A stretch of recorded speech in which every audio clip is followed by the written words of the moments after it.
ॐ नमः सिद्धेभ्यः। ॐ नमः सिद्धेभ्यः। ॐ नमः सिद्धेभ्यः। ॐ जय जय जय। नमोस्तु नमोस्तु नमोस्तु। नमो अर्यन्ताणं नमो सिद्धाणं नमो अय्याणं नमो वजायाणं नमो लोये सवसाणं। मंगलम भगवान वीरो मंगलम गौतमो गणी मंगलम कुंद कुंदारो जैन धर्मोस्तु मंगलम।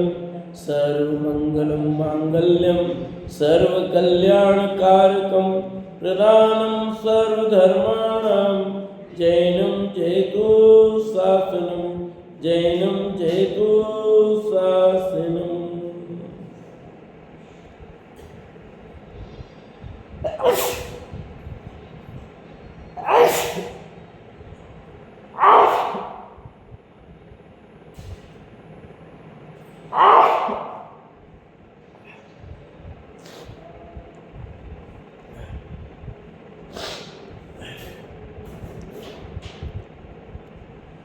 बोली जिनवाणी मात की जय।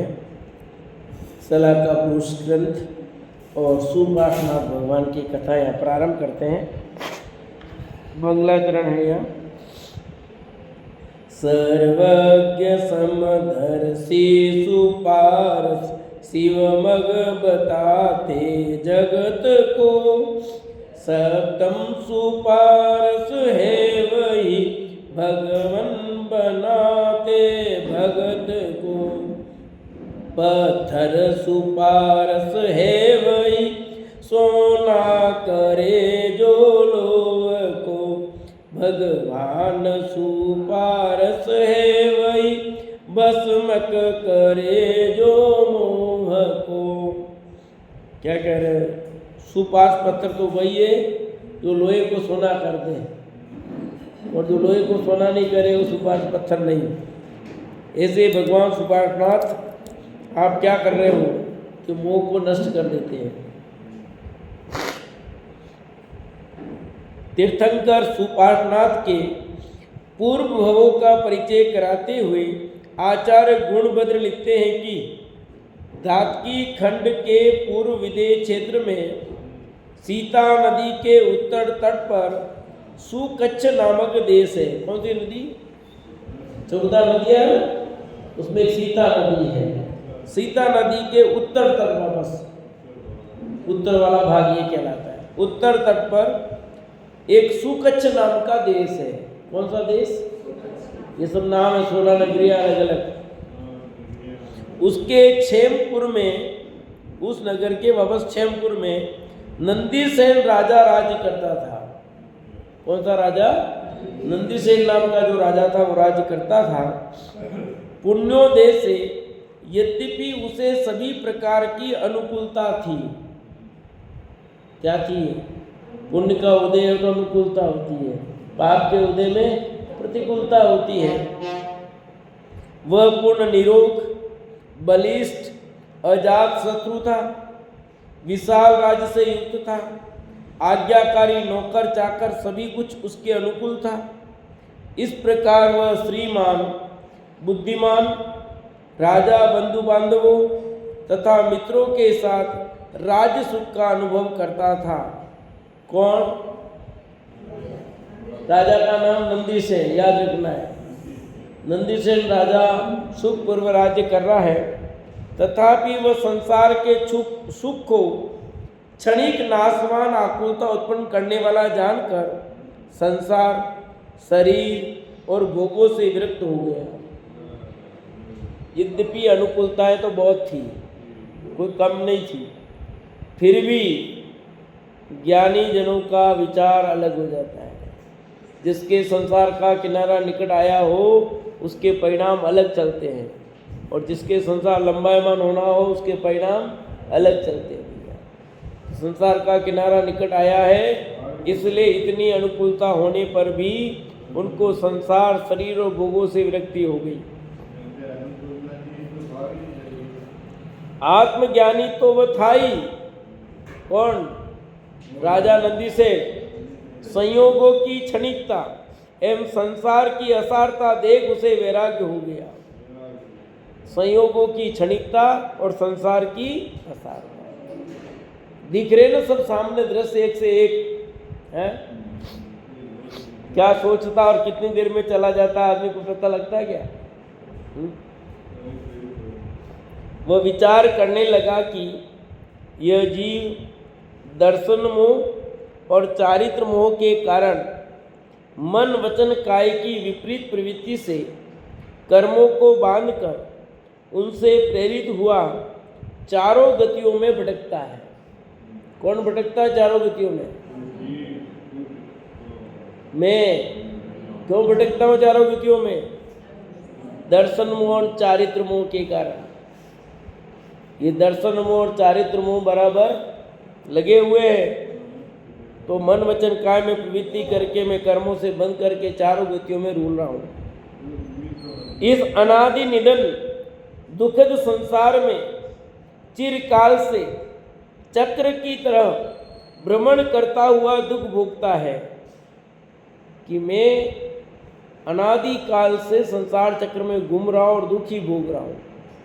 सुख तो कहने को सुख है, सचमुच सुख नहीं है। ये जितना भी थोड़ा बहुत सुख दिखाई दे रहा है ना, मैं इंद्रिय जनित सुख है, और वो भी कैसा है? दुख में, दुख का कारण दुख स्वरूप है वो सुख जो है ना, अल्टरनेट क्या देने वाला है? उस सुख का फल सुख नहीं आने वाला है, दुख आने वाला है। देव योग से कदाचित काल लब्धि पाकर दुर्लभ मोक्ष मार्ग पाता है, फिर भी मोहित हुआ स्त्रियों के साथ क्रीड़ा करता है। मैं भी उन्हीं में एक हूँ, अतः मुझे भी बारंबार धिक्कार है। क्या कहा? ये जीव देव योग से, भाग्य से, देव योग मतलब भाग्य से, कदाचित इस जीव को काल अवधि पा करके दुर्लभ मनुष्य भव में मोक्ष मार्ग मिल गया, तो भी क्या करता है कि लिखा, फिर भी मोहित हुए स्त्रियों के साथ क्रीड़ा करता है और अपना जीवन समाप्त कर देता है इसे। इसलिए विचार कर रहा है नंदीसेन राजा कि मैं भी उन्हीं में से एक हूँ। जैसे अन्य लोग करते थे वैसे मैं भी कर रहा हूँ, समय करा।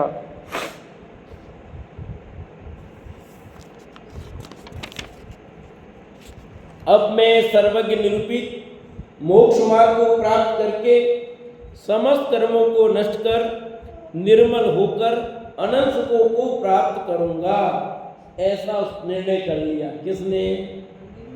राजा नंदीसेन ने निर्णय कर लिया कि अब मैं सर्वज्ञ निरूपित जो मोक्ष मार्ग है उसे प्राप्त करके रहूंगा, कर्मों का नाश करके रहूंगा मैं। इस प्रकार विचार कर राजा नंदीसेन ने अपने राज्य पथ पर धनपति नामक सज्जनोत्तम पुत्र को बिठाकर और स्वयं अनेक राजाओं के साथ हर्षपूर्वक अरहन नामक मुनि से दीक्षित हो गया। कौन? नंदीसेन। राज्य किसको सौंपा? अपने बेटे को। सिस्टम है, यूं बेरा क्यों हो गया तो दूसरे को दे देते के लिए। भैया ये सब व्यवस्था है, सुव्यवस्थित व्यवस्था नहीं करें तो भी गलत है। कभी भी दिन को मुंह है, अपने बेटे को ही तो राज्य देने की इच्छा हुई।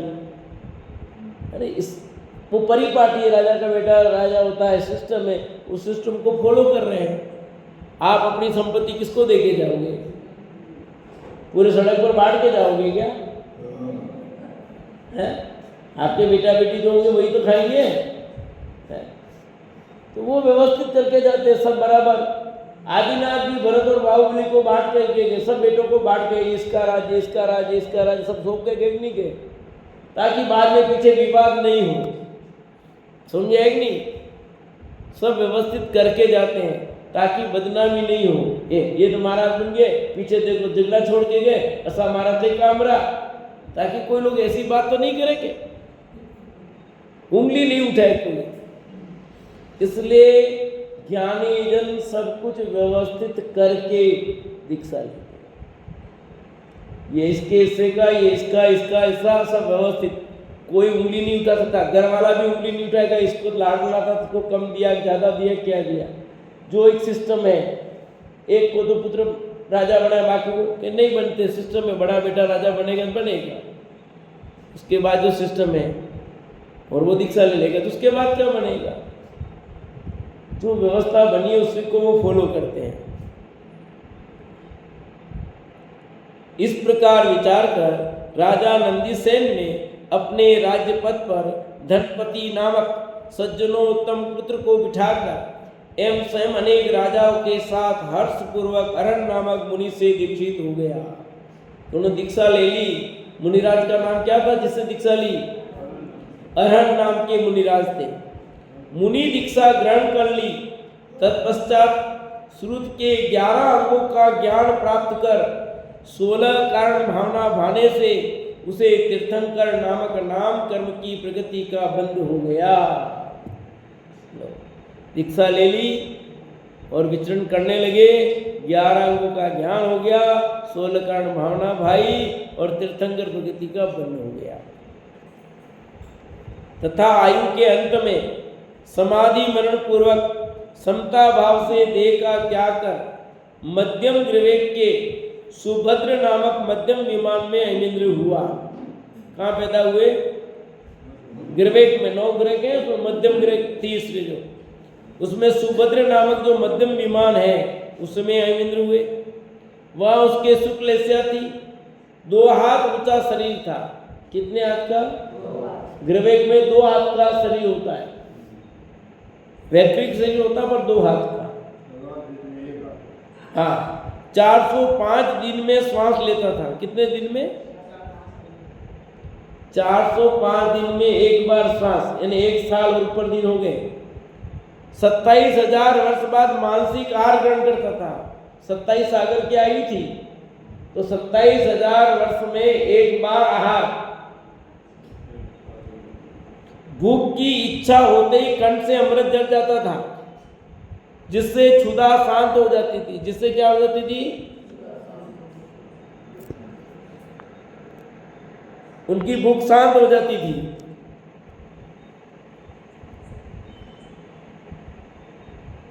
जिससे क्षुधा शांत हो जाती थी। उसकी रिद्धि और अवधि ज्ञान द्वारा जानने की मर्यादा सप्तमी पृथ्वी तक थी। 27 सागर की आयु थी। अपने अवधि ज्ञान से 7वें नरक तक जान सकता था। इस प्रकार स्वर्ग के सुख भोग कर आयु के अंत में जब उनका समय पृथ्वी पर अवतीर्ण होने का हुआ, तब इस जम्बू द्वीप के भारतवर्ष में काशी देश के अंतर्गत बनारसी नगरी में सुप्रतिष्ठित राजा के घर में रानी पृथ्वीसेन के घर में आने के 6 माह पूर्व से जन्म तक 15 मास तक नियमित रूप से कुबेर ने रत्नों की वर्षा की। ठीक है, क्या नाम आया? रानी का नाम क्या आया? पृथ्वीसेन। और पिताजी का नाम क्या आया? सुप्रतिष्ठित सेन। पृथ्वीसेन। हाँ, पृथ्वीसेन माता का नाम आया है और पिताजी का नाम सुप्रतिष्ठित। वो स्त्रीलिंग के साथ सेना कर दिया, कोई दिक्कत नहीं है। माता ने भाद्रपद शुक्ल षष्ठी के दिन 16 सपने देखे। जो प्रक्रिया है सब में समान ही है। साथ ही मुख में प्रवेश करता हुआ श्वेत हाथी देगा। सब में यही कथानक आ रहा है। उसी समय वह ऐनेन्द्र रानी के गर्भ में आया। पति ने सपनों का फल जानकर रानी पृथ्वीसेन बहुत हर्षित हुई। तदंतर जेठ शुक्ला द्वादशी के दिन बाल तीर्थंकर के रूप में उनका जन्म हुआ। किस दिन हुआ? जेठ शुक्ला 12 के दिन। इंद्रों ने सुमेरु पर्वत पर जाकर उनका जन्माभिषेक महोत्सव मनाया। उनके चरणों की वंदना करते हुए उनका सुपार्श्वनाथ नामकरण किया। किसने नामकरण किया? तीर्थंकरों के नामकरण कौन करता है? इंद्र करता है। ठीक है, उनके मम्मी पापा नहीं करते, मामा मामी नहीं करते। अच्छा, इनके मामा मामी होते कि नहीं होते? चलो बताओ। है? होते मामा मामी? कहीं आया तो नहीं नाम? मामा मामी होते कि नहीं होते? होते। मौसी का नाम नहीं है कि चंदन बाला जैसे, तो मामा मामी होते हैं पर नाम नहीं आया। पद्म प्रभा जिनेन्द्र के बाद 9,000 करोड़ सागर बीत जाने पर, कितने? 9,000 करोड़ सागर बीत जाने पर भगवान सुपार्श्वनाथ का जन्म हुआ। पद्म प्रभु भगवान मोक्ष चले गए, उसके बाद 9,000 करोड़ सागर और बीत गए। 1-2 सागर नहीं, 1000 नहीं गिरे, 9,000 करोड़ सागर। तो अब समझ सकते हो चौथा काल कितना लंबा था। चौथे काल का जो पीरियड है वो कब थोड़ी है? हाँ, उसमें 42,000 वर्ष कम। 42,000 तो कुछ नहीं है, कितने से हो तो 42,000 वर्ष तो इतने 42 में 42 44,000 वर्ष गिन लो। सचमुच देखा जाए तो दुखुमा काल कम ही है, नहीं है? 21 4 बार गिन लोगे। 84,000 वर्ष खाली दुख के काल है, बाकी देख लो चौथा काल दुखमा सुखमा है, और 3 काल वो भी बड़े बड़े हैं। तो अनुकूलता बहुत ज्यादा मिल रही है, नहीं मिल रही है? दुख क्या है? कहीं नहीं, जो सुख है वो दुख ही है। नरक में चले गए दुख, एकेंद्री से पंचेंद्री में दुख। ये तो उनकी बात है, जिस समय वो मनुष्य होंगे जो जीव, उनकी बात है। और आप उसमें कितनी बार मनुष्य बने, कितनी बार नहीं बने, क्या पता? निगोद में अनंत काल व्यतीत हो जाता है, क्या पता उसमें? पुनः निगोद चले गए, कितना काल व्यतीत होगा, कोई ठिकाना है क्या? निगोद से निकला 2000 अधिक सागर है खाली, 2000 अधिक सागर है खाली का। और ये तो 9,000 करोड़ सागर है। कितने?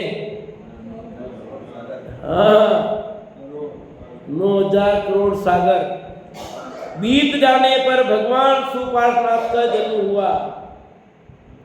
उनकी आयु भी इसी अंतराल में सम्मिलित थी। ये 9,000 करोड़ सागर में इनकी आयु शामिल है। उनकी आयु 20 लाख पूर्व की थी। कितनी? 20 लाख पूर्व की आयु थी। वे अपने कांति से चंद्रमा को लज्जित करते थे। जब उनके कुमार काल में 5 लाख पूर्व बीत गए, तब उन्होंने किसी दानी की भांति धन का परहित में सदुपयोग करने के लिए साम्राज्य स्वीकार किया। 20 लाख पूर्व की आयु थी, 5 लाख पूर्व बीत गए, फिर राजपद ग्रहण करते हैं, कुमार काल बीत जाता है। यद्यपि कुमार सुपार्श के पुण्य प्रताप से इंद्र ने उनके मनोरंजन की सर्वोत्कृष्ट व्यवस्था थी। सर्व नाट्य शास्त्रों में निपुण नट, नृत्य कला में निपुण नर्तक नृत्य किया, संगीत कला में सफल कलाकार, युवराज सुपार्श प्रभु के मनोरंजन के लिए सदैव उपस्थित रहते थे। पार्श्वनाथ के मनोरंजन के लिए सब उपस्थित रहते थे। तथापि युवराज सुपार्श्वनाथ तो तद्भव मोक्षगामी, जन्म से मति श्रुत अवधि ज्ञान के धारक सम्यक दृष्टि पुरुष थे। वे इन संयोगों का स्वरूप भली भांति जानते थे, अतः वह इनमें अधिक रचे पचे नहीं थे। 3 ज्ञान के धारी जन्म से, सम्यक दृष्टि जन्म से, और जन्म से शक्तिशाली है। एक दिन के बच्चे में कितनी ताकत थी? है, इसलिए उनको कौन बीड़ेगा जो 1008 कलशों को पहले दिन ही सेंड कर ले, और वही छोटे बड़े कलश नहीं, तो उसकी शक्ति का तो कोई पार ही नहीं है। कौन उनसे मुकाबला करेगा? और उनको मुकाबला किससे करना ही नहीं है ना, सभी मनोरंजन के लिए, पर उनको मनोरंजन की जरूरत ही नहीं है, क्योंकि वे बचपन से ही हर समय आत्मा का ध्यान कर रहे हैं। माँ के गर्भ में भी आत्मा का ध्यान और गर्भ में निकलने के बाद भी आत्मा का ध्यान, क्योंकि 6 महीने में एक बार तो आत्मानुभव करना ही करना है कि नहीं करना है। तो फिर कैसे कर सकता है 1 साल का बालक? और यहाँ कह रहे गर्भ में कर रहा था, 1 साल के बालक की बात बता रहे। तो 8 साल का नियम, 8 साल का नियम तो वो है जिसको सम्यक दर्शन नहीं हुआ और पहली बार सम्यक दर्शन करेगा, उसके लिए 8 साल का नियम है। समझ आया कि नहीं आया? उनके लिए नियम नहीं है जिसको ऑलरेडी सम्यक दर्शन है।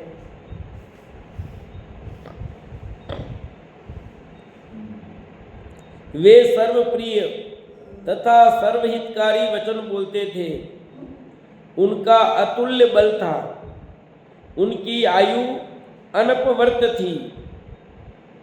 उनके अशुभ कर्म का उदय अत्यंत मंद और शुभ कर्म का अनुराग अत्यंत उत्कृष्ट था।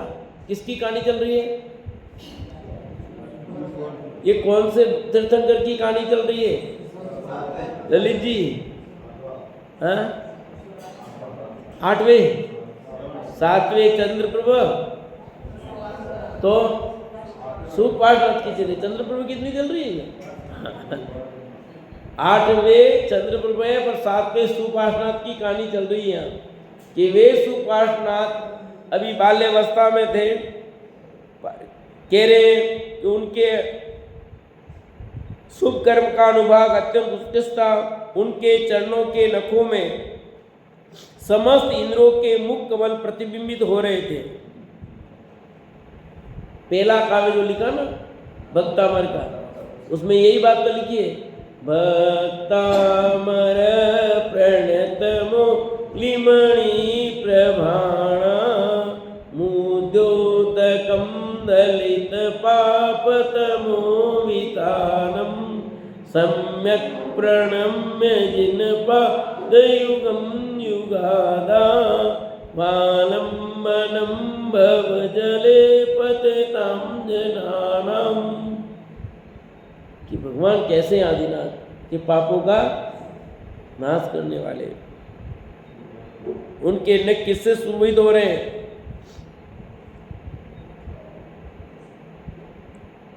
समस्त इंद्रों के मुख कमल प्रतिबिंबित हो रहे थे।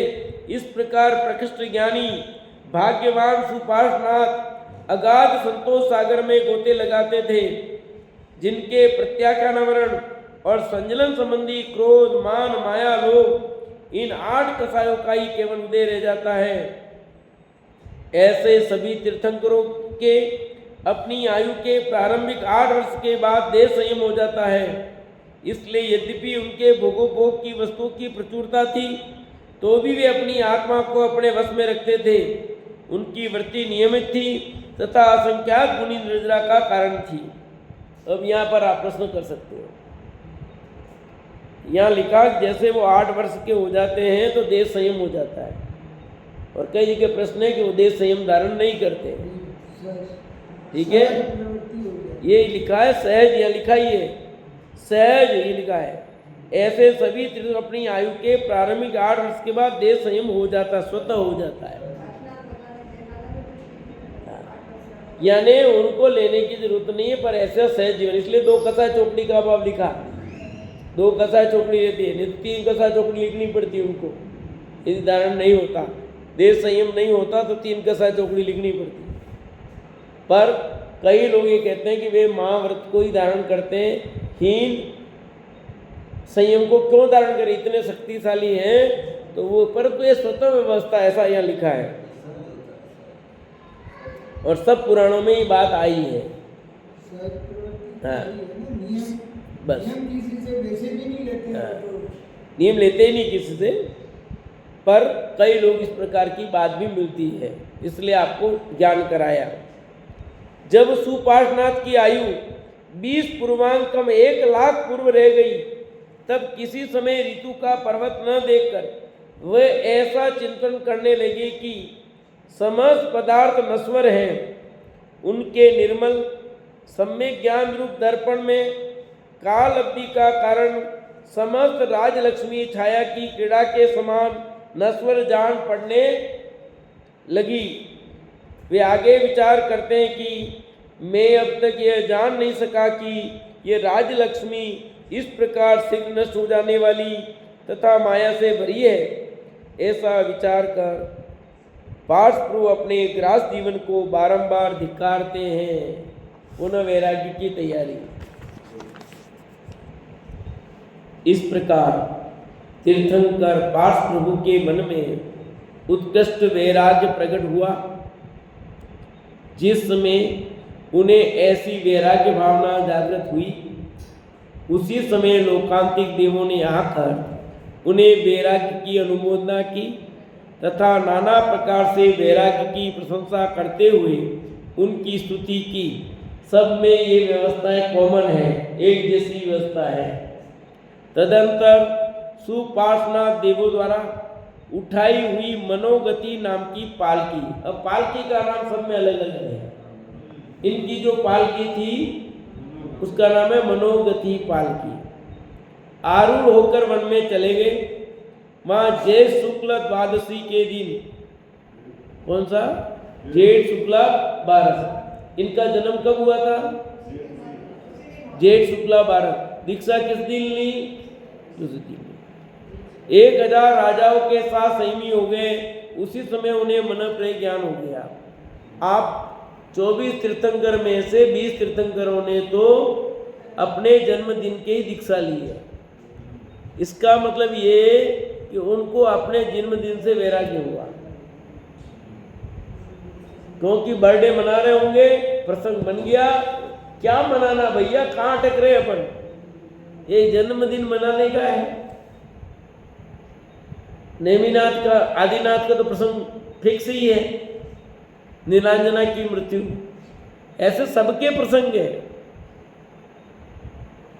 जन्मदिन मना रहे हैं और उन्हें वैराग्य हो गया है और दीक्षा ले रहे हैं, क्योंकि प्रसंग बन जाता है। कहाँ मना रहे हैं, क्या स्थिति है, ये मनाने जैसा है भैया। इसलिए अपना जन्मदिन के दिन कोई छोटा मोटा नियम लेना चाहिए। दीक्षा ले लो तो बढ़िया बात है, समझ आएगी नहीं है। इसलिए मैंने दी अपने जन्मदिन की 45वीं वर्षगांठ जो कहानी लिखी है वो इसीलिए लिखी थी। ऐसे कुछ न कुछ रचना लिखते रहते हैं।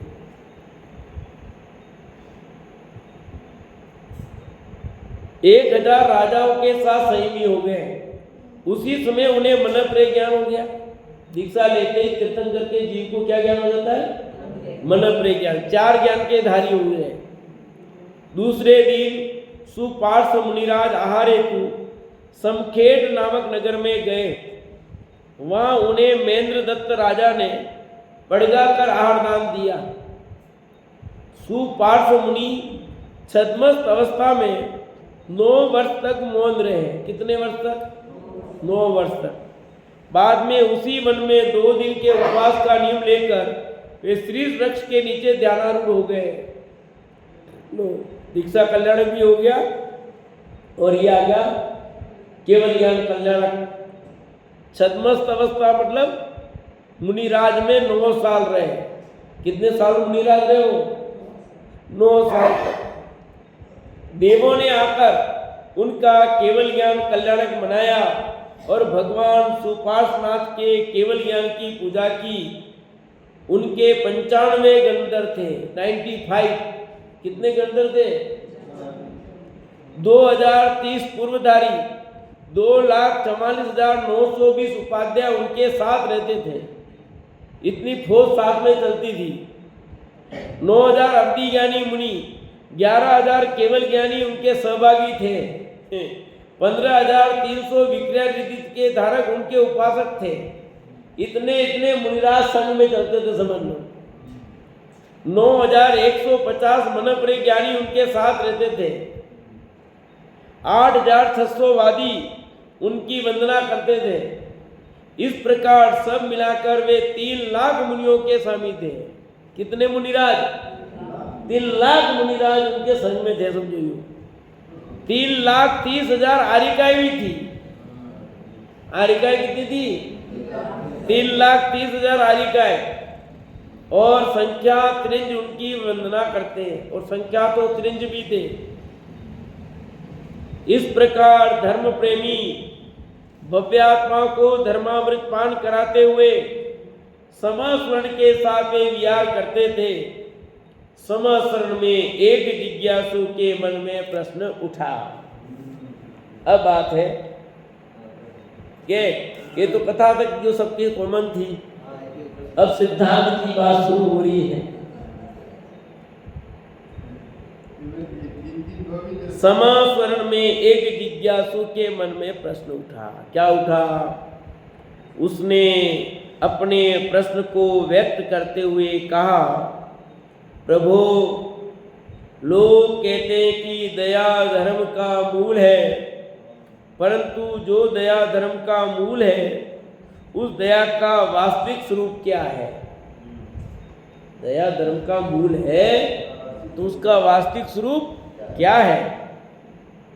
हाँ सुनो, अब भगवान क्या उत्तर देते हैं? हाँ सुनो सुनो सुनो सुनो जगे, ओ मम्मी, प्रश्न हो गया, उत्तर चलता है। हाँ सुनो, वस्तुतः दया 2 प्रकार की है। दया कितने प्रकार की? 2 प्रकार की। एक स्वदया और एक परदया।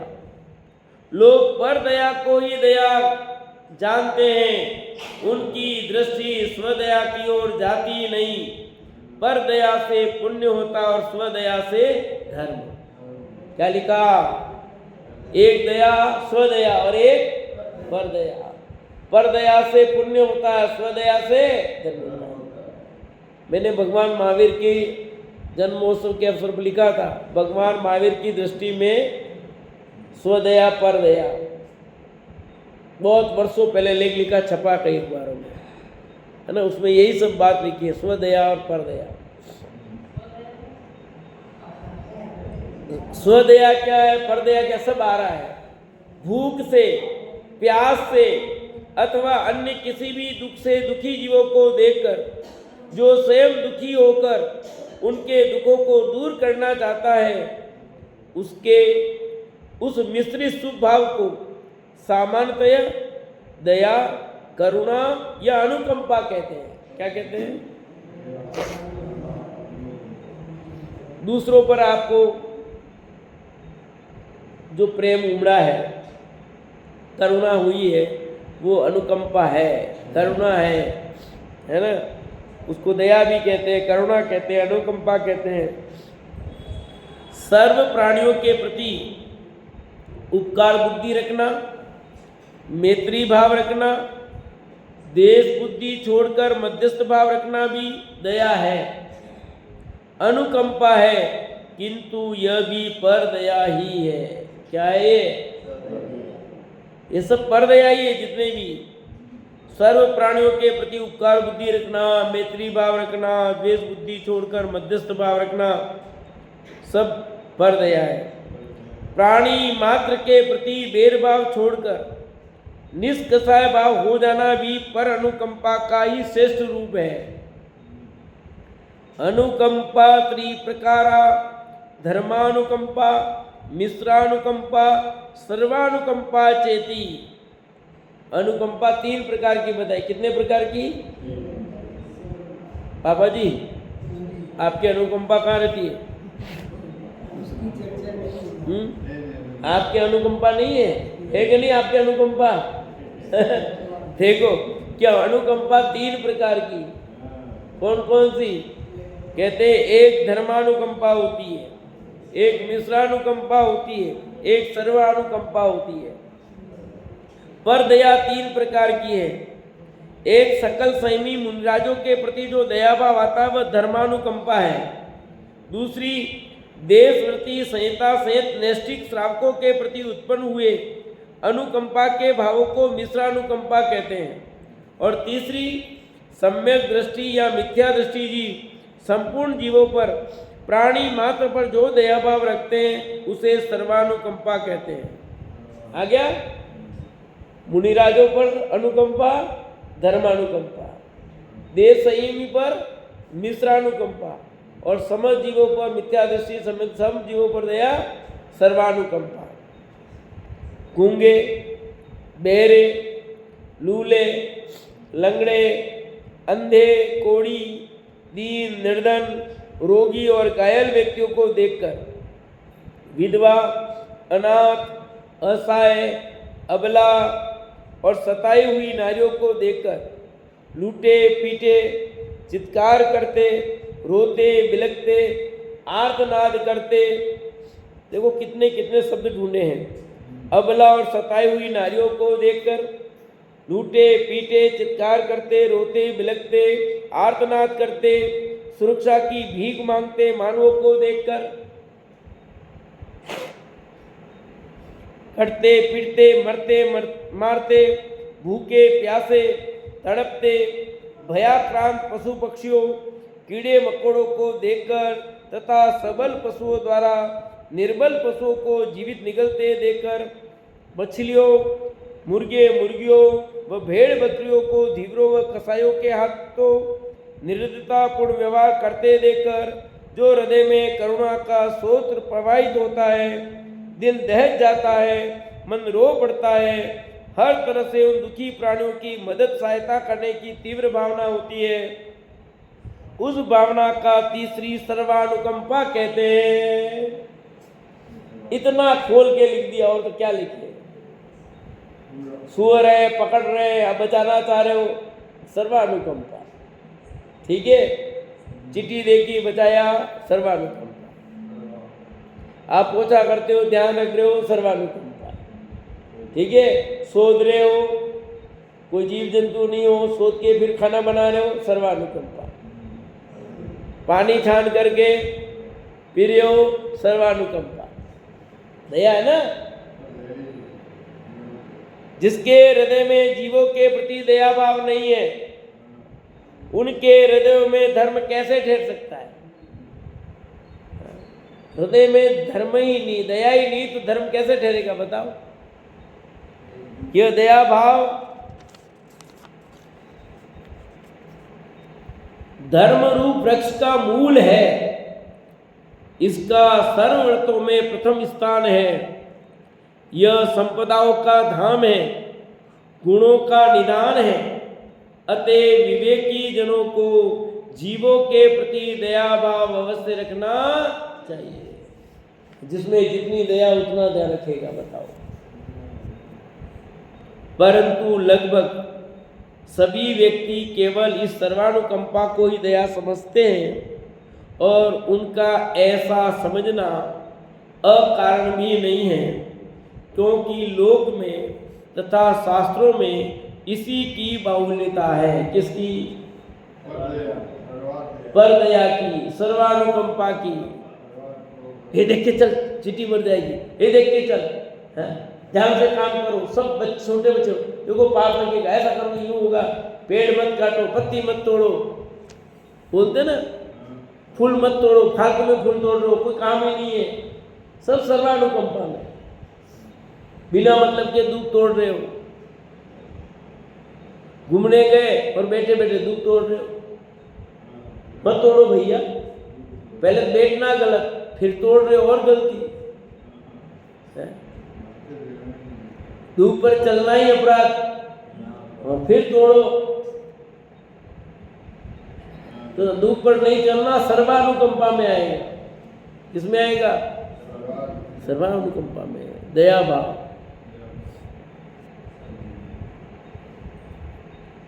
धर्मानुकंपा व मिश्रानुकंपा को प्राय सभी श्रद्धा व भक्ति की भावना ही समझते हैं, पर वह दया का ही एक प्रकार है। किसको? धर्मानुकंपा और मिश्रानुकंपा, उसको भक्ति भाव समझते, पर वो भी दया है। जब संयत मुनि या संयता संयत क्षुल्लक एलक आदि धर्मात्माओं को किसी भी प्रतिकूल परिस्थिति में देखकर हमारा हृदय दुखी हो जाता है, तो वह शुभ भाव तो स्पष्ट अनुकंपा ही है, साथ ही उनके प्रति श्रद्धा भक्ति के शुभ भावों को भी आगम में अनुकंपा कहा गया है। सर्वानुकंपा से सामान्य पुण्य बंध होता है, मिश्रानुकंपा व धर्मानुकंपा साथी से पुण्य बंध के कारण है। सब जीवों के प्रति दयाभाव सामान्य पुण्य, और देशवृत्ति महावृत्ति के प्रति दयाभाव विशेष पुण्य, साथी से पुण्य। इस प्रकार ये तीनों ही प्रकार की दया पर दया ही है, इससे पुण्य बंध होता है। किससे? ये जो पर दया है इससे पुण्य बंध ही होगा। इससे भिन्न जो स्व दया है उसकी चर्चा अपन कल करेंगे।